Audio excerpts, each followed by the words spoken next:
ನಾನು ಇವತ್ತು ಭಾಗವಹಿಸಿದ್ದು ಪ್ರಮುಖವಾಗಿ ವಿಜಯಪುರ ನಗರಕ್ಕೆ ಕುಡಿ ನೀರಿನ ಸಮಸ್ಯೆಗಳಿದೆ.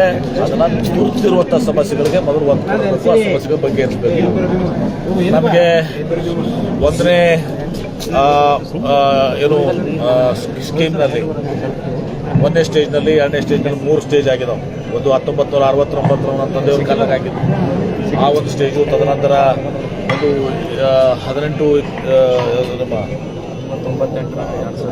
98ರಲ್ಲೊಂದು, ಆಮೇಲೆ 3 ಒಟ್ಟು 84 MLD ನೀರು ಬರಬೇಕಿದೆ. ಆ 84 MLD ನೀರಿನಲ್ಲಿ ಕೂಡ ಸಾಕಾಗ್ತದೆ. ಅದರಲ್ಲಿ ಅಷ್ಟು ನೀರು ಇವತ್ತು ದಿವಸ ಬರ್ತಾ ಇಲ್ಲ. ಮೂತ್ನಾಳ್ ಕೆರೆಗೆ ನಾವು ಕೆರೆ ತುಂಬಿಸುವ ಯೋಜನೆಯಲ್ಲಿ ಇವತ್ತು ದಿವಸ ಇದು ಮಾಡಿದೆ. ಮೂತ್ನಾಳ್ ಕೆರೆ ಕೂಡ ಖಾಲಿಯಾಗಿದೆ. ಮೂತ್ನಾಳ್ ಕೆರೆ ಮೇಲೆ ಇವತ್ತು ಸುಮಾರು 5.5 ವಾಲ್ಡ್ಸಷ್ಟು ಆ ನೀರಿಗೆ ನೀರು ಸಿಗ್ತಿತ್ತು. ಆ ನೀರು ಆ ಒಂದು ಇದನ್ನು ಕೂಡ ಈ ಒಂದು ಸ್ಟೇಜ್ ಮೇಲೆ ಇವತ್ತು ಒತ್ತಡ ಬಿದ್ದುಬಿಟ್ಟಿದೆ.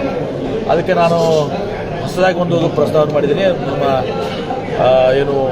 ತಿರುಗುಂಡಿ ಅಕ್ವಾಡೆಕ್ಟ್ನಿಂದ ಅದಕ್ಕೆ ಕನೆಕ್ಷನ್ ಮಾಡಬೇಕು. ಕೆನಾಲ್ ಮೂಲಕ ಬೇಗ ತುಂಬುತ್ತದೆ, 2-3 ಬಾರಿ ತುಂಬಿಸೋಕ್ಕಾಗ್ತದೆ ಅಂತೇಳಿ ಇದು ಮಾಡಿದ್ದೀವಿ. ಅದು ಸಮಯ ತೆಗೆದುಕೋತದೆ. ಇವತ್ತು ನಿರ್ಣಯ ಮಾಡಿದ್ದು ತತ್ಕ್ಷಣ ಏನು ಅಂದರೆ, ಅದು ಹಳೇ 69 ಏನು ಒಂದು ಫಸ್ಟ್ ಸ್ಟೇಜ್ ಇದೆ, 60 ಫಸ್ಟ್ ಸ್ಟೇಜ್ನಲ್ಲಿ ಸುಮಾರು ಅದು ನ್ಯಾಷನಲ್ ಹೈವೇದಿಂದ ಅದು ಎಲ್ಲ ಹೊಡೆದೋಗಿದ್ದೇವೆ. ಅದು 4 MLD ಅಷ್ಟು ನೀರು ಬರ್ತದೆ. ಆ 4 MLDಯನ್ನು ರಿಸ್ಟೋರ್ ಮಾಡೋಕ್ಕೆ ಅವರು ನ್ಯಾಷನಲ್ ಒಪ್ಕೊಂಡಿದ್ದಾರೆ. ಒಂದು ವಾರದಲ್ಲಿ ಅದು ಕೆಲಸ ಮಾಡ್ತಾರೆ. 4 MLD ಬರ್ತದೆ. ತದನಂತರ ಎಕ್ಸಿಸ್ಟಿಂಗ್ ಬೌಡೀಸ್ ಏನಿದಾವೆ ಇದನ್ನು ನಾವು ಸ್ವಚ್ಛ ಮಾಡಿಕೊಟ್ಟಿದೆ. ಆ ಬಾವಡಿಗಳನ್ನ ಮತ್ತು ಎಕ್ಸಿಸ್ಟಿಂಗ್ ಬೋರ್ವೆಲ್ಗಳು ಏನಿದಾವೆ ಆ ಬೋರ್ಗಳ ಮೂಲಕ ಒಂದು ದಿವಸ ನೀರನ್ನು ಸಪ್ಲೈ ಮಾಡ್ಕೊಳ್ಳೋದು. ಮೂರನೇದಾಗಿ ಕೆಲವೊಂದು ಕಡೆ ಪೈಪ್ಸ್ ಅದೆಲ್ಲ ಒಡೆದು ಎಲ್ಲ ಇದಾಗಿದ್ದಾವೆ. ಅದನ್ನು ಕನೆಕ್ಷನ್ ಕೊಟ್ಟು ಇದು ಮಾಡಬೇಕು ಅಂತೇಳಿ ಎಲ್ಲ ಸದಸ್ಯರು ಆಗ್ರಹ ಆಗಿದ್ದು, ಅದನ್ನು ಕೂಡ ಹೇಳಿದ್ದೀನಿ. 4ನೇದಾಗಿ ಈ ಪ್ರೈವೇಟ್ ಬೋರ್ವೆಲ್ಸು ಹಾಗೆ ನಾವು ಹಳ್ಳಿಯಲ್ಲಿ ಒಂದು ಪ್ರೈವೇಟ್ ಬೋರ್ವೆಲ್ಸ್ಗೆ ನಾವು ತೊಗೋತೀವಿ, ಬಾಡಿಗೆಯಿಂದ ತೊಗೋತೀವಿ. ಅದನ್ನು ಒಂದು ಎಕ್ಸ್ಪ್ಲೋರ್ ಮಾಡಿ ಅಂತೇಳಿ ಎಲ್ಲ ಸದಸ್ಯರಿಗೆ ಹೇಳಿದ್ದೀನಿ. ಗುರುವಾರ ಬೆಳಿಗ್ಗೆ ಅಷ್ಟರಲ್ಲೇ ಅವ್ರು ಪ್ರೈವೇಟ್ ಬೋರ್ವೆಲ್ಸ್ ಬರ್ತೀವಿ. ಜಿಲ್ಲಾಧಿಕಾರಿಗಳು ಮಾತಾಡಿದ್ದೀನಿ. ಆ ಪ್ರೈವೇಟ್ ಬೋರ್ವೆಲ್ಸ್ ತೊಗೊಂಡು ಈ 4-5 ಏನು ವ್ಯವಸ್ಥೆ ಇದ್ದಾವೆ ಇದ್ರ ಮೂಲಕ ತತ್ಕ್ಷಣ ಆಗುವಂಥ ತತ್ಕ್ಷಣ ಪರಿಹಾರ. ಯಾಕಂದ್ರೆ ನಾವು ಉಳಿದಿದ್ದು ಮೂತ್ನಾಳ್ ಕೆರೆಗೆ ಅದು ಮಾಡೋದು ಅದು 3-4 ತಿಂಗಳು ತಗೋತದೆ. ಅಷ್ಟರಲ್ಲಿ ಬರಗಾಲ ಮುಗಿದು ಹೋಗ್ತದೆ ಸಹ. ಆಮೇಲೆ ನಮ್ಮದು MS ಪೈಪನ್ನ ಹಾಕುವಂಥದ್ದೇನು ಏನು ಇದು ಯೋಜನೆ ಇದೆ, ಅದರಿಂದ ಒಂದು 3 MLD ಇದು ಬರ್ತದೆ. ಅದು ಸಮಯ ತಗೋತದೆ. ಈಗ ಇದೆಲ್ಲ ಮಾಡೋಕ್ಕೆ ಲಾಂಗ್ ಟರ್ಮ್ ಬೇರೆ ಅದಾದ್ರೆ ಶಾರ್ಟ್ ಟರ್ಮ್ ಬೇರೆ ಇರೋದು. ಲಾಂಗ್ ಟರ್ಮ್ದು ಕೂಡ ಈಗಾಗಲೇ ಪ್ರಸ್ತಾವ ನಾನೇ ಹೇಳಿದ್ದೆ, ಅದು ತಿರುಗುಂಡಿ ಕೊಟ್ಟಿದ್ದು ನಾನೇ ಸಲಹೆ ಕೊಟ್ಟಿದ್ದೆ, ಅದು ಮಾಡ್ತಾ ಇದ್ದಾರೆ. ಈಗ ತುರ್ತಾಗಿ ಎಷ್ಟು ಮಾಡಿದ್ದೀನಿ. ನಾನು ಮತ್ತೆ 10 ದಿವಸ ಒಳಗಾಗಿ ಮತ್ತೆ ನಾನು ರಿವ್ಯೂ ಮಾಡ್ತೀನಿ. ಇಲ್ಲಿ ಕಮಿಷನರು ಮತ್ತು ನಿಮ್ಮ ವಾಟರ್ ಬೋರ್ಡ್ನವರು ಇಬ್ಬರಿಗೂ ಜವಾಬ್ದಾರಿ ಕೊಟ್ಟಿದ್ದೀನಿ. ಇದು ಆಗಲೇಬೇಕು ಇವತ್ತು ದಿವಸ. ಆಗದಿದ್ರೆ ನಾವು ಇದನ್ನ ಶ್ರಮ ಮಾಡೋದಲ್ಲ, ಇದಕ್ಕೆ ಹಾಕೋಕ್ಕೂ ಇದು ಮಾಡೋದಲ್ಲ. ಇವತ್ತು ನಾವು ಭಾಳ ಕಟ್ಟುನಿಟ್ಟಾಗಿ ನಿರ್ದೇಶನ ಕೊಟ್ಟಿದ್ದೀನಿ.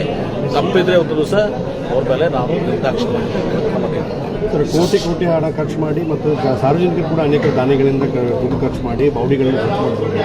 ಈಗ ಅದರಲ್ಲೇ ಅನೇಕ ಬೌಡಿಗಳು ಹಾಳಾಗಿದ್ದಾವೆ ಸರ್. ಸೊ ಈ ನಿಟ್ಟಿನಲ್ಲಿ ನೋಡೋದಾದ್ರೆ ಸ್ವಚ್ಛ ಮಾಡಿಸಿ ಯಾವ ರೀತಿ ಉಪಯೋಗ ಬಿತ್ತು ಅಂತ ಈಗ ನೋಡಿ, ನಾವು ಏನು ಹೇಳಿದವಲ್ಲ, ಆ ಬೌಡಿಗಳ ನೀರನ್ನು ಬೋರ್ವೆಲ್ಗಳ ನೀರನ್ನು ನಾವು ಕುಡಿಲಿಕ್ಕೆ ಉಪಯೋಗಿಸಿದ್ರೆ ಇವತ್ತು ಕುಡಿಯಾಕ ನೀರು ಎಷ್ಟಿದೆ.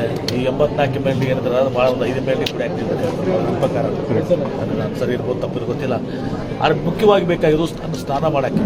ನಾ ಹಿಂದೆ ಮಾಡಿದ ಉದ್ದೇಶ ಏನಿತ್ತು, ಆ ಬೌಡಿಗಳು ಕ್ಲೀನ್ ಮಾಡಿ ಎಲ್ಲ ಮಾಡಿಕೊಡ್ತಿದ್ದು ಉದ್ದೇಶ ಏನಂತ ಸ್ನಾನ ಮಾಡೋಕ್ಕೆ, ಬಟ್ಟೆ ಒಗ್ಯೋಕ್ಕೆ, ಮನೆಗಳನ್ನ ಪಾತ್ರೆಗಳನ್ನ ತೊಳ್ಯಾಕ ಮತ್ತು ಮನೆ ಕ್ಲೀನ್ಗಳು ಮಾಡೋಕ್ಕೆ, ಇತರ ಕಾರ್ ತೊಳ್ಯಾಕ, ಗಿಳ್ಯಾಕ ಅಂಥವಕ್ಕೆಲ್ಲಕ್ಕೂ ನೀರು ಉಪಯೋಗಿಸಿದ್ರೆ ಅದು ಒಂದು ಒಳಿತಾಗ್ತದೆ. ಅದಾದಮೇಲೆ ಇವತ್ತು ದಿವಸ ಅದೇನು ಯಾವುದೂ ಕ್ರಮ ಆಗಿಲ್ಲ. ಇವತ್ತು ದಿವಸ ದುರ್ದೈವಶ ಈಗಾದ್ರೂ ಅದನ್ನು ಪ್ರಾರಂಭ ಮಾಡಿ ಹೋಗಿದೆ. ಈಗ ಅದನ್ನು ಪ್ರಾರಂಭ ಮಾಡಿಸಿ ಇನ್ನುಳಿದ 7-8 ಬಾಡೀಸು ಕೂಡ ಹೇಳಿದ ಸದಸ್ಯರು ಬಾಡೀಸ್ ಅದಾವ ಅಂತ. ಅವಾಗ ನನ್ನ ಗಮನಕ್ಕೆ ತಂದಿಲ್ಲ. ಆ 7-8 ಬಾಡೀಸ್ನು ಕೂಡ ನಾನು ನೋಡ್ತೀನಿ ಯಾವ ರೀತಿ ಅದನ್ನು ಮತ್ತೆ ಪುನರ್ಜೀವನ ಮಾಡಲಿಕ್ಕೆ ಸಾಧ್ಯ ಅದ. ಆ ಪುನರ್ಜೀವನ ಮಾಡಿ ಕೊಟ್ಟ ನಾವು ಮೋಟ್ರ್ ಕೂಡಿಸ್ಕೊಟ್ಟಿದ್ದೆ. ಅವ್ರಿಗೆ ಹಾಗೆ ಕೊಟ್ಟಿಲ್ಲ ಇವತ್ತು ದಿವಸ. ನಾನು ಆ ಬಾಡಿಗೆ ಸ್ವಚ್ಛ ಮಾಡಿ ಮೋಟ್ರ್ ಕೂಡಿಸಿ ಮಾಡಿದ್ದೀನಿ. ಸ್ವಲ್ಪ ನಳ ಹಾಕಿ ಅವ್ರಿಗೆ ಯಾರು ಬಂದು ಬಕೆಟ್ಲಿಂದ ಹೊಡೆದಿಂದ ನೀರು ತೊಗೊಂಡು ಹೋಗ್ಲಿ ಅಂತೇಳಿ. ಸದ್ಬಳಕೆ ಆಗಿಲ್ಲ ಅಂತೇಳಿ ಖೇದ ಅನಿಸ್ತದೆ ನನಗೂ ಕೂಡ. ಈಗ ಅದನ್ನ ಅನಿವಾರ್ಯ ಇರೋದು ಸಹ ಅದಕ್ಕೆ ಒತ್ತಡ ಕೊಡ್ತೀನಿ. ಸರ್, ಈ ಜಾತಿ ಗಣತಿ ಎಷ್ಟೊತ್ತಿದ್ರು ಕೂಡ ನಾವು ಬಹಿರಂಗ ಪಡಿಸ್ತೀವಿ ಅಂತೇಳಿ ನಿನ್ನೆ CM ಅವರು ಚಿತ್ರದುರ್ಗ ಹೇಳಿದ್ದಾರೆ. ನಾನು ಮುಖ್ಯಮಂತ್ರಿಗಳು ಚರ್ಚೆ ಮಾಡ್ತೀನಿ. ಅದು ಯಾಕೆ ಅದರಿಂದ ಏನು ಅನೇಕ ಜನ BJP ವಿರೋಧ ಮಾಡ್ತಾ ಇದ್ದಾರೆ ಸರ್. ಅದಕ್ಕೆ ಏನೋ ತೊಂದರೆ ಇದೆ ಅದು ಜಾತಿ ಗಣತಿ? ಹಾಗೇನಿಲ್ಲ. ನಮ್ಮ ಕೆಲವೊಂದು ಜಾತಿ ಗಣತಿಯಲ್ಲಿ ನಾವು ಈಗಾಗಲೇ ಹಿಂದಿನೂ ಕೂಡ ಹೇಳಿದ್ದೀನಿ. ನಮ್ಮ ಕ್ಲಾಸ್ ನಮ್ಮಲ್ಲಿ ಕೆಲವೊಂದು ತಾಂತ್ರಿಕ ಸಮಸ್ಯೆಗಳಿದ್ದಾವೆ. ನಾವು ಬರೆಸುವಾಗ ಲಿಂಗಾಯತ ಉಪಪಂಗಡಗಳನ್ನ ನಾವು ಮೀಸಲಾತಿ ಸಲುವಾಗಿ, ನಾವು ಟೂಯ ಸಲುವಾಗಿ ನಾವು ಅದನ್ನು ಬರೀ ನಾವು ಹಿಂದೂ ಗಾಣಿಗ ಅಂತ ಬರ್ಸಿದ್ದೀವಿ, ಹಿಂದೂ ಸಾಧನ ಅಂತ ಬರ್ತೀವಿ, ಹಿಂದೂ ಮಣಿಗ ಅಂತ ಬರ್ಸಿದ್ದೀವಿ, ಹಿಂದೂ ರೆಡ್ಡಿ ಅಂತ ಬರ್ಸಿದ್ದೀವಿ, ಹಿಂದೂ ಕುಂಬಾರ ಅಂತ ಬರ್ಸಿದ್ದೀವಿ, ಹಿಂದೂ ಇದನ್ನು ಬರ್ಸಿ ಈ ಥರ ಬರ್ಸಿದ್ದೆಲ್ಲ ಇದಾವೆ. ಅವೆಲ್ಲವನ್ನ ಕೂಡ ಒಂದೇ ಕಡೆ ತೊಗೊಳ್ಬೇಕು. ಒಂದೇ ಹೆಣ್ಣು ಲಿಂಗಾಯತ ಯಾವ ಉಪಜಾತಿ ಗೊತ್ತಿದೆ ಒಂದು ಸರ್. ಒಂದೇ ಹೆಣ್ಣು ತೊಗೊಳ್ಬೇಕು ಅಂತ ಮುಖ್ಯಮಂತ್ರಿಗೆ ನಾವು ಹೇಳಿದ್ದೀವಿ.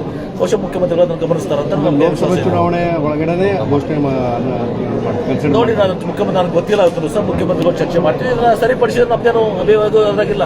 ನಮ್ಮ ಲಿಂಗಾಯತ ಉಪಪಂಗಡಗಳು ಎಲ್ಲ ಒಂದೇ ಇದರಲ್ಲಿ ಬರಬೇಕು, ಒಕ್ಕಲಿಗರ ಉಪಪಂಗಡಗಳು ಎಲ್ಲಾದ್ರೂ ಬರಬೇಕು, ಬೇರೆ ಯಾವ್ದು ಕೂಡ ಅದನ್ನು ಬರಬೇಕು, ಎಲ್ಲರೂ ಇದ್ರ ನಮ್ದು ಅಷ್ಟೇ ಅಲ್ಲ ಅದು ಬರಬೇಕು ಆ ಉಪಪಂಗಡಗಳು.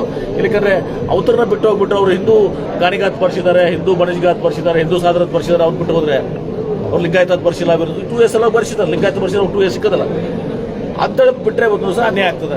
ಆವಾಗ ನಮ್ಮ ಲಿಂಗಾಯತ ಪರ್ಸೆಂಟೇಜ್ 17 ಇದ್ದು 9 ಬರ್ತದೆ. ಇದು ಆತಂಕ ನಮ್ಮಲ್ಲಿದೆ ಒಂದು ಸಹ ಅದು ಸರಿಪಡಿಸಬೇಕು ಅಂತೇಳಿ ನಾವು ಮುಖ್ಯಮಂತ್ರಿಗಳು ವಿನಂತಿ ಮಾಡ್ಕೊಂಡಿದ್ವಿ. ಬಹುಶಃ ಇದೆಲ್ಲನೂ ಕೂಡ ಕಮಿಷನ್ದವರು ಗಮನ ಹರಿಸ್ತಾರೆ, ಅದು ಬಗೆಹರಿಸ್ತಾರೆ ಅಂತ ವಿಶ್ವಾಸ ಇದೆ. ಆ ಬಗ್ಗೆ ಮತ್ತೆ ಮುಖ್ಯಮಂತ್ರಿಗಳು ಒತ್ತಾಯ ಮಾಡ್ತೀವಿ.